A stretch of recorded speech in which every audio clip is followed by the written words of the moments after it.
Bonjour, bonsoir à tous. Bon, vous connaissez l'histoire, hein, cette triste histoire de Louise. Donc une enfant de 11 ans qui a été tuée quand elle rentrait chez elle. Donc elle a été amenée dans un bois et elle a été tuée froidement par coup de couteau par quelqu'un qui s'appelle Owen, donc qui a avoué le crime. Je pense pas qu'ils ont encore trouvé l'arme du crime, donc il y a un couteau. Mais voilà.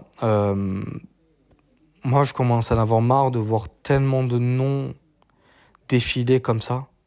Et toujours, j'entends toujours dire, oui, on n'oublie pas, plus jamais ça. Si, ben si, c'est tous les jours comme ça, malheureusement. C'est tous les jours comme ça que des enfants meurent.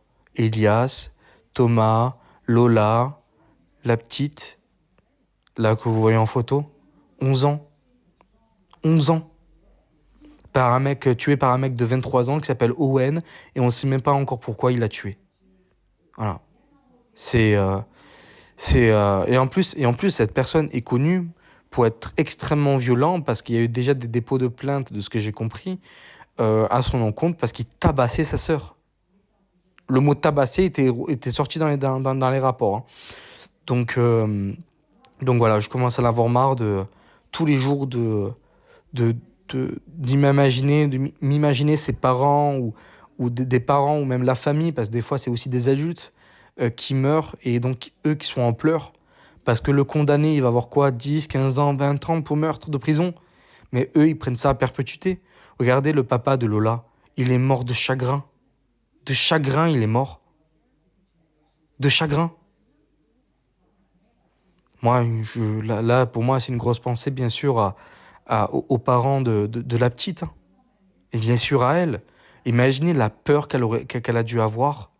Imaginez la peur. Imaginez sa peur. Parce que souvent, on sort le nombre de 120 attaques au couteau. Mais ce qu'il faut savoir, c'est que ce chiffre est de 2017.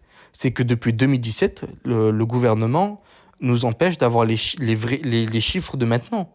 Alors, ils ont peut-être doublé, voire triplé. Mais aujourd'hui, vous avez de plus en plus de Français, plus ou moins jeunes, qui meurent. On ne sait pas pourquoi. Que ce soit Elias, Thomas, etc., etc., etc. Voilà. Ça me dégoûte. Ça me dégoûte vraiment. Donc moi, j'ai envie de dire, franchement, ces gens-là, c'est ou faites-leur une piqûre, comme ça au moins on n'en entend plus parler, ou enfermez-les à vie. Pour moi, ces gens-là, ils sont pas rattrapables. Ils sont pas rattrapables.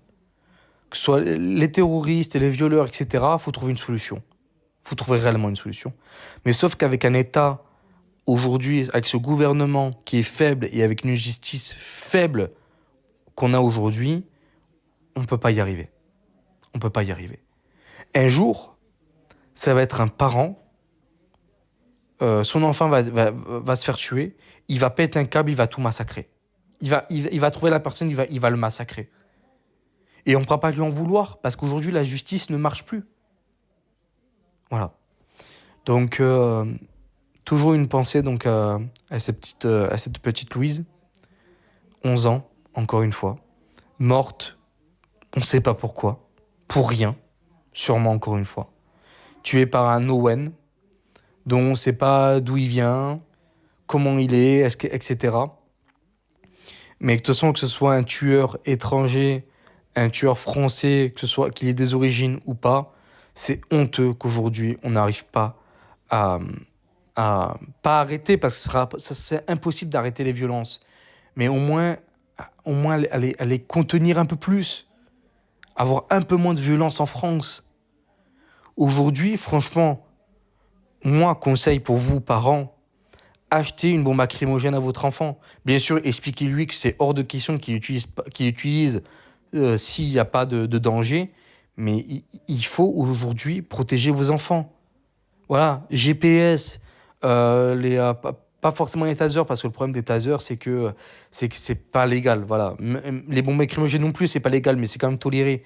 Donc voilà, donnez des bombes lacrymogènes à vos enfants, des bruits pour que ça hurle, enfin des gadgets pour que ça hurle. Enfin, faites quelque chose, quoi. Parce qu'aujourd'hui, l'État ne protège plus la justice. Vos juges, nos juges, ne protègent plus les enfants. Ils préfèrent protéger des criminels et des délinquants que protéger les Français. Voilà. Donc, courage aux parents, encore une fois, et qu'elle repose en paix, la petite Louise. Et sache qu'on t'embrasse tous fort, je pense, et qu'on pense tous à toi. N'hésitez pas à commenter, liker, partager, à vous abonner. Je vous remercie et à bientôt. Ah, je voulais aussi rajouter un truc avant que j'oublie. Par rapport au gouvernement, le gouvernement, on n'a pas entendu parler, c'est bizarre, hein.